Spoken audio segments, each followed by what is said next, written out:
ਮੇਰੀ ਪਤਨੀ ਡਾਕਟਰ ਸੀ ਤੇ ਰੋਜ਼ ਰਾਤ ਨੂੰ ਉਸਦੀ ਡਿਊਟੀ ਹੁੰਦੀ ਸੀ। ਅਚਾਨਕ ਮੇਰੀ ਪਤਨੀ ਦੇ ਕੋਲ ਬਹੁਤ ਪੈਸਾ ਆ ਗਿਆ।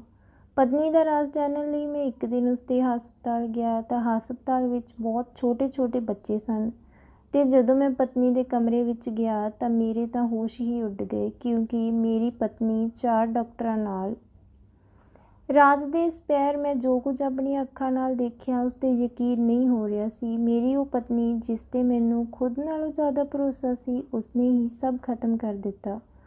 ਮੇਰੀ ਪਤਨੀ ਮਰੀਜ਼ਾਂ ਦੇ ਇਲਾਜ ਦੇ ਨਾਮ 'ਤੇ ਰਾਤਾਂ ਹਸਪਤਾਲ ਵਿੱਚ ਗੁਜ਼ਾਰਿਆ ਕਰਦੀ ਸੀ, ਪਰ ਮੈਨੂੰ ਕਦੇ ਖਬਰ ਹੀ ਨਾ ਹੋਈ ਕਿ ਉਹ ਰਾਤਾਂ ਨੂੰ ਕੀ ਕਰਦੀ ਹੈ। ਮੈਂ ਤਾਂ ਸਮਝਦਾ ਸੀ ਕਿ ਉਹ ਆਪਣੇ ਕੰਮ ਪ੍ਰਤੀ ਜਾਗਰੂਕ ਹੈ, ਪਰ ਹੱਦ ਤੋਂ ਜ਼ਿਆਦਾ ਪਿਆਰ ਤੇ ਭਰੋਸਾ ਇਨਸਾਨ ਨੂੰ ਬਰਬਾਦ ਕਰਕੇ ਰੱਖ ਦਿੰਦਾ ਹੈ। ਜਿਵੇਂ ਕਿ ਮੇਰੇ ਨਾਲ ਹੋਇਆ, ਮੈਂ ਅੱਖਾਂ ਬੰਦ ਕਰਕੇ ਉਸ 'ਤੇ ਵਿਸ਼ਵਾਸ ਕੀਤਾ ਸੀ ਕਿ ਉਹ ਮੈਨੂੰ ਕਦੇ ਧੋਖਾ ਨਹੀਂ ਦੇ ਸਕਦੀ, ਪਰ ਮੇਰੀ ਉਸੇ ਪਤਨੀ ਨੇ ਮੈਨੂੰ ਕਿਸੇ ਨੂੰ ਮੂੰਹ ਦਿਖਾਉਣ ਜੋਗਾ ਨਹੀਂ ਛੱਡਿਆ ਸੀ। ਯਕੀਨਨ ਉਹ ਬੜੀ ਬੇਸ਼ਰਮ ਸੀ।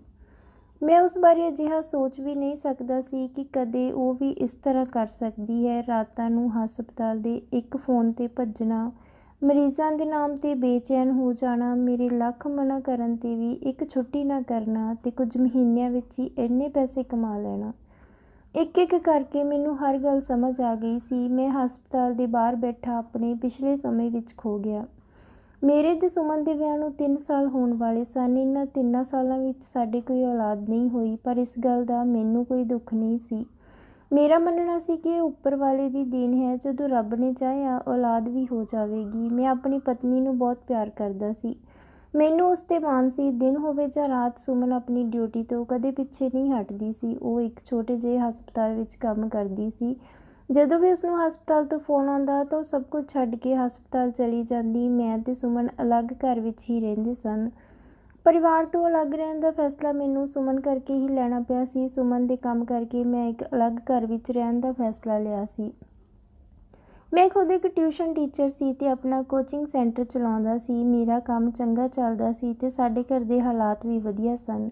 ਸੁਮਨ ਦੀ ਵੀ ਤਨਖਾਹ ਚੰਗੀ ਸੀ। ਉਹ ਆਪਣਾ ਸਾਰਾ ਖਰਚਾ ਆਪ ਕਰਦੀ ਸੀ। ਉਹ ਮੈਥੋਂ ਕਦੇ ਕਿਸੇ ਚੀਜ਼ ਦੀ ਫਰਮਾਇਸ਼ ਨਾ ਕਰਦੀ। ਪਰ ਕੁਝ ਦਿਨ ਬਾਅਦ ਸਾਡੀ ਜ਼ਿੰਦਗੀ ਵਿੱਚ ਅਜਿਹਾ ਇੱਕ ਮੋੜ ਆਇਆ ਕਿ ਸਭ ਕੁਝ ਬਦਲ ਕੇ ਰਹਿ ਗਿਆ ਤੇ ਮੈਨੂੰ ਪਤਾ ਚੱਲਿਆ ਕਿ ਇਨਸਾਨ ਜਿਵੇਂ ਦਾ ਦਿਸਦਾ ਹੈ, ਜ਼ਰੂਰੀ ਨਹੀਂ ਕਿ ਅਸਲ ਜ਼ਿੰਦਗੀ ਵਿੱਚ ਵੀ ਉਵੇਂ ਦਾ ਹੀ ਹੋਵੇ।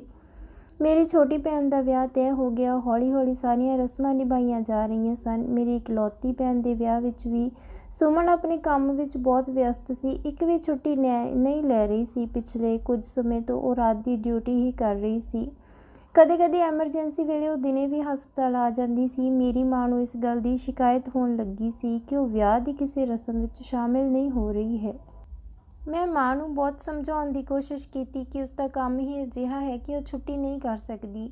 ਮੇਰੀ ਗੱਲ ਸੁਣ ਕੇ ਮੇਰੀ ਮਾਂ ਨੇ ਗੁੱਸੇ ਵਿੱਚ ਕਿਹਾ ਕਿ ਤੇਰੀ ਪਤਨੀ ਹਸਪਤਾਲ ਦੀ ਇਕਲੌਤੀ ਡਾਕਟਰ ਨਹੀਂ ਹੈ, ਉੱਥੇ ਹੋਰ ਵੀ ਡਾਕਟਰ ਹੋਣਗੇ। ਉਸਨੂੰ ਆਪਣੀ ਨਨਾਣ ਦੇ ਵਿਆਹ ਵਿੱਚ ਸ਼ਾਮਿਲ ਹੋਣਾ ਚਾਹੀਦਾ ਹੈ।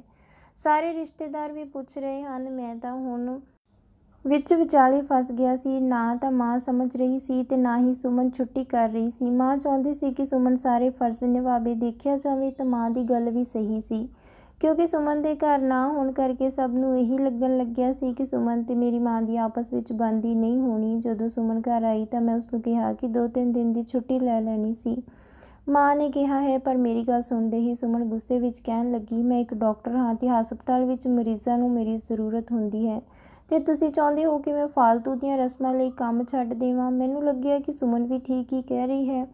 ਹਸਪਤਾਲ ਵਿੱਚ ਉਸਦੀ ਜ਼ਰੂਰਤ ਹੁੰਦੀ ਹੈ। ਜਦੋਂ ਆਪ ਬਿਮਾਰ ਹੁੰਦੀ ਹੈ ਉਦੋਂ ਵੀ ਛੁੱਟੀ ਨਹੀਂ ਕਰਦੀ। ਪਰ ਹੁਣ ਮੈਂ ਮਾਂ ਨੂੰ ਕਿਵੇਂ ਸਮਝਾਵਾਂਗਾ।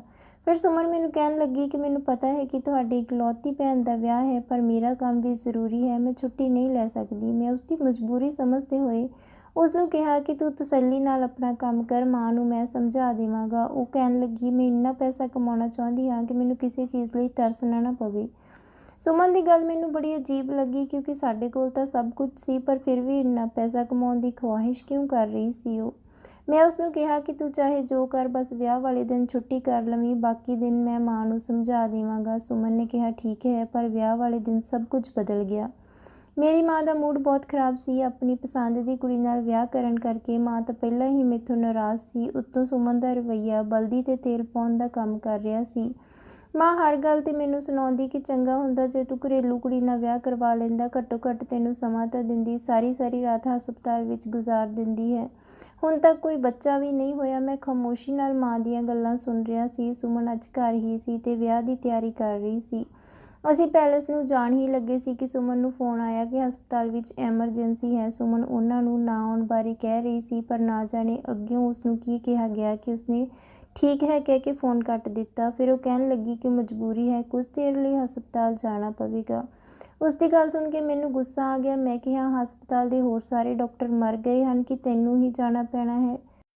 ਤੂੰ ਸਾਫ਼-ਸਾਫ਼ ਮਨਾ ਕਰ ਦਿੰਦੀ। ਤਾਂ ਉਹ ਰੋਣ ਲੱਗੀ ਕਿ ਉਹ ਮੇਰਾ ਮਰੀਜ਼ ਹੈ, ਉਸਦੀ ਹਿਸਟਰੀ ਮੈਨੂੰ ਹੀ ਪਤਾ ਹੈ, ਇਸ ਲਈ ਮੇਰਾ ਜਾਣਾ ਜ਼ਰੂਰੀ ਹੈ। ਤੁਸੀਂ ਘਰ ਵਾਲਿਆਂ ਨੂੰ ਥੋੜ੍ਹਾ ਸਮਾਂ ਕੋਈ ਬਹਾਨਾ ਬਣਾ ਦਿਓ।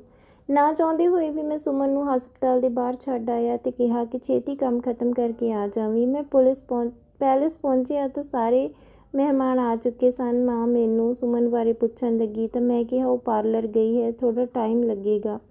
ਬਰਾਤ ਆ ਗਈ ਸੀ। ਮੈਂ ਸੁਮਨ ਨੂੰ ਕਈ ਵਾਰ ਫ਼ੋਨ ਕੀਤਾ ਪਰ ਉਸਨੇ ਨਾ ਚੱਕਿਆ। ਮਾਂ ਵਾਰ-ਵਾਰ ਮੇਰੇ ਵੱਲ ਸਵਾਲੀਆ ਨਜ਼ਰ ਨਾਲ ਦੇਖ ਰਹੀ ਸੀ। ਮਹਿਮਾਨ ਵੀ ਮਾੜੀਆਂ ਗੱਲਾਂ ਕਰਨ ਲੱਗੇ ਸਨ। ਮੇਰੀ ਭੈਣ ਦੀ ਵਿਦਾਈ ਹੋ ਚੁੱਕੀ ਸੀ। ਮਾਂ ਨੇ ਮੈਨੂੰ ਕਿਹਾ ਕਿ ਅੱਜ ਤੇਰੀ ਪਤਨੀ ਕਰਕੇ ਮੈਨੂੰ ਲੋਕਾਂ ਦੀਆਂ ਗੱਲਾਂ ਸੁਣਨੀਆਂ ਪਈਆਂ। ਇਸ ਹਿਸਾਬ ਨਾਲ ਤਾਂ ਉਹ ਸਾਡੇ ਮਰਨੇ 'ਤੇ ਵੀ ਨਹੀਂ ਆਵੇਗੀ। ਮਾਂ ਦਾ ਗੁੱਸਾ ਬਿਲਕੁਲ ਜਾਇਜ਼ ਸੀ। ਸੱਚ ਤਾਂ ਇਹ ਸੀ ਕਿ ਅੱਜ ਮੈਨੂੰ ਵੀ ਸੁਮਨ 'ਤੇ ਗੁੱਸਾ ਆ ਰਿਹਾ ਸੀ। ਮੈਂ ਪੈਲੇਸ ਤੋਂ ਸਿੱਧਾ ਹਸਪਤਾਲ ਹੀ ਪਹੁੰਚ ਗਿਆ। ਅੱਜ ਤੱਕ ਮੈਨੂੰ ਹਸਪਤਾਲ ਦੇ ਅੰਦਰ ਮੈਂ ਨਹੀਂ ਗਿਆ ਸੀ, ਬਸ ਸੁਮਨ ਨੂੰ ਬਾਹਰ ਹੀ ਛੱਡ ਕੇ ਮੁੜ ਜਾਂਦਾ। ਪਰ ਅੱਜ ਜਦੋਂ ਹਸਪਤਾਲ ਦੇ ਅੰਦਰ ਗਿਆ ਤਾਂ ਦੇਖ ਕੇ ਹੈਰਾਨ ਰਹਿ ਗਿਆ। ਇੱਥੇ ਤਾਂ ਬੱਚੇ ਐਡਮਿਟ ਸਨ।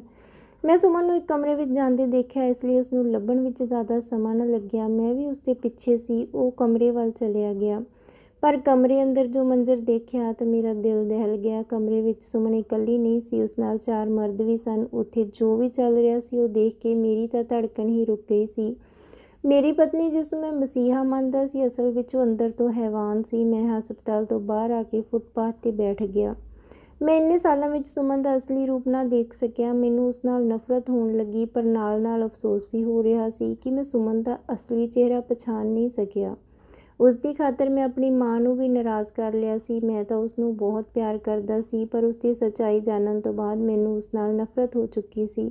ਮੈਂ ਇੱਕ ਅਜਿਹੀ ਔਰਤ ਨਾਲ ਜ਼ਿੰਦਗੀ ਗੁਜ਼ਾਰ ਰਿਹਾ ਸੀ ਜੋ ਔਰਤ ਕਹਾਉਣ ਦੇ ਲਾਇਕ ਵੀ ਨਹੀਂ ਸੀ। ਮੈਂ ਜਾਣ ਗਿਆ ਸੀ ਕਿ ਰੱਬ ਨੇ ਸਾਨੂੰ ਔਲਾਦ ਕਿਉਂ ਨਹੀਂ ਦਿੱਤੀ। ਮਾਂ ਬਣਨਾ ਸੁਮਨ ਵਰਗੀਆਂ ਔਰਤਾਂ ਦੀ ਕਿਸਮਤ ਵਿੱਚ ਨਹੀਂ ਹੁੰਦਾ, ਜੋ ਦੂਜਿਆਂ ਦੀ ਔਲਾਦ ਨਾਲ ਖਿਲਵਾੜ ਕਰਦੀ ਹੋਵੇ। ਬਹੁਤ ਸੋਚਣ ਤੇ ਸਮਝਣ ਤੋਂ ਬਾਅਦ ਮੈਂ ਸਿੱਧਾ ਪੁਲਿਸ ਨੂੰ ਫ਼ੋਨ ਲਾਇਆ। ਉਹਨਾਂ ਨੂੰ ਸਾਰੀ ਸੱਚਾਈ ਦੱਸ ਦਿੱਤੀ। ਪੁਲਿਸ ਵਾਲੇ ਮੌਕੇ 'ਤੇ ਪਹੁੰਚ ਗਏ। ਸੁਮਨ ਤੇ ਉਹਨਾਂ 4 ਆਦਮੀਆਂ ਨੂੰ ਗ੍ਰਿਫਤਾਰ ਕਰ ਲਿਆ। ਮੈਂ ਉਹਨਾਂ ਸਭ ਦੇ ਖਿਲਾਫ ਗਵਾਹੀ ਦੇਣ ਲਈ ਤਿਆਰ ਸੀ। ਸੁਮਨ ਉਹਨਾਂ ਦੇ ਨਾਲ ਮਿਲ ਕੇ ਇੱਕ ਬੱਚੇ ਦੇ ਗੁਰਦੇ ਕੱਢਣ ਦੀ ਤਿਆਰੀ ਕਰ ਰਹੀ ਸੀ। ਉਹਨਾਂ ਵਿੱਚ ਹੋਣ ਵਾਲੀ ਗੱਲਬਾਤ ਤੋਂ ਮੈਨੂੰ ਸਾਰਾ ਕੁਝ ਪਤਾ ਚੱਲ ਗਿਆ ਸੀ। ਇਹ ਸਾਰੇ ਮਿਲ ਕੇ ਗੈਰ ਕਾਨੂੰਨੀ ਢੰਗ ਨਾਲ ਇਹ ਕੰਮ ਕਰਦੇ ਸਨ। ਇਹ ਗਰੀਬਾਂ ਦੇ ਬੱਚੇ ਹੁੰਦੇ ਸਨ। ਹਸਪਤਾਲ ਵਾਲੇ ਸੁਮਨ ਨਾਲ ਮਿਲ ਕੇ ਮਾਸੂਮ ਬੱਚਿਆਂ ਦੇ ਅੰਗਾਂ ਦੀ ਤਸਕਰੀ ਕਰਦੇ ਸਨ।